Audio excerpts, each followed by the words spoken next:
కర్మ లేని వ్యక్తి ఉండడు. కర్మ అంటే చర్య ప్రతిచర్యల మూట.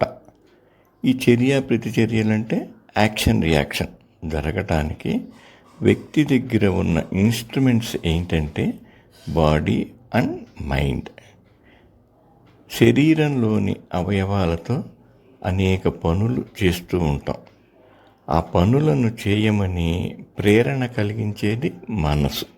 కర్మ అనేటువంటి చర్య ప్రతిచర్యలకు శరీరము మనసు అనేవి కారణం.